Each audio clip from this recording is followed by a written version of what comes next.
Hi everyone, Chad Older here again. Today we're going to talk about the difference between a home warranty, home insurance, and title insurance. All three policies are very common at the time of the purchase of a condo or single family home. Not all of them are required. We'll get into the difference between the three and what you should consider when you decide whether or not to buy one.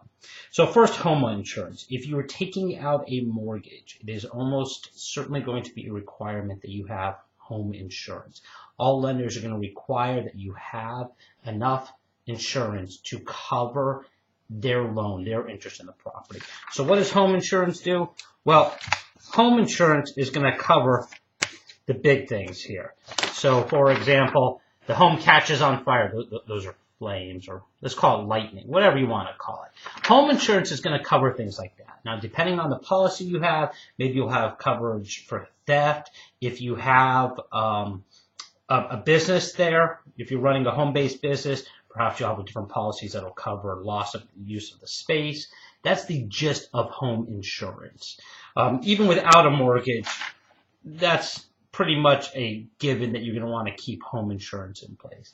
Title insurance is different. Now, typically title insurance, owner's title insurance that is only purchased at the time of the purchase of a home. That's going to cover something different. That's going to cover any defects in title. Now, depending on the policy, it will cover mechanics liens, which may or may not be an issue. Generally speaking, I'm a bigger fan of the standard, not the enhanced or advanced or advantage policies. But the standard usually does enough. Certain situations dictate a little bit different. But the title insurance is going to cover a defect, like somebody walking in and saying, hey, you know what? You don't actually own the property. It's ours. Get out. Now, we recently had a situation where we had a client come in and refinance. He bought with somebody else. He came to us afterwards taking out a new loan. He didn't like his current interest rate, the one that he used to buy the home with. And we had to say to him, well, what about this SunTrust loan? And what had happened at the time that he bought the home, the settlement company did a title search, and they found the seller did not have a mortgage. The seller claimed she didn't have a mortgage. But what she had done was falsify some documents to make it look like she didn't have a mortgage. After the sale of the home, she took her money. She kept paying the mortgage for a couple of months, but then decided it wasn't worth paying it anymore.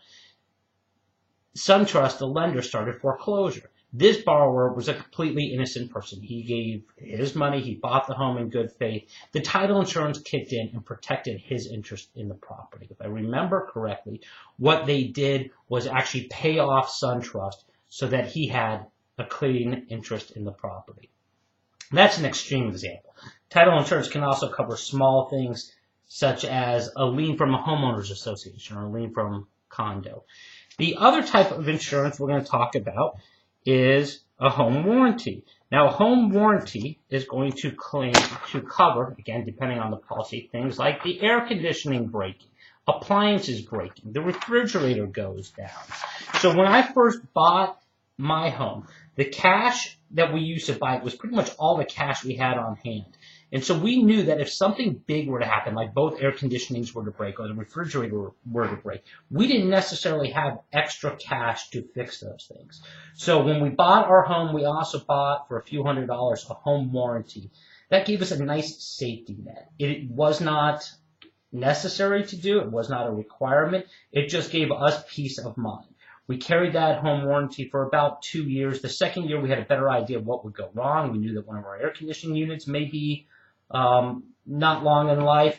We kept that policy, and it actually helped pay for the replacement of one of our air conditioning units. After a couple of years, we decided it wasn't worth the cost anymore.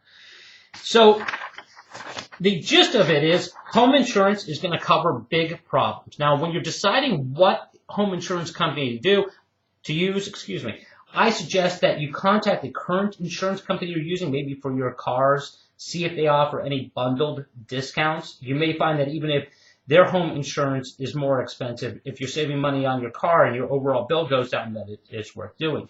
If you're buying a condo, I recommend that you talk to the condo management company and find out what insurance company they use.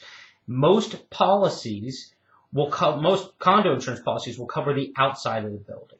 What you don't want is your insurance company and the insurance company that covers the outside getting into a fight as to whose responsibility it is. So if you happen to use the same company, it's never going to be an issue. That said, I don't think I would pay much extra, if anything extra, for that policy. I think if you could save money using your insurance company instead of the same one that the condo uses, probably go with the savings. With title insurance, you're going to talk to your settlement provider. I'm a settlement attorney. Talk to somebody like myself, ask what kind of options they have. Again, generally speaking, I'm a bigger fan of the standard, the less expensive policy, but there are certain circumstances that can dictate when a more expansive and expensive policy comes into place. And the home warranty, shop it around. You know what you're going to be worried about. For a condo, I would look for a policy that covers more appliances that would be on the inside. For a single family home, maybe you have some different concerns. That's it. Again, I'm Chad Older. Let me know if you have any questions. Have a great day.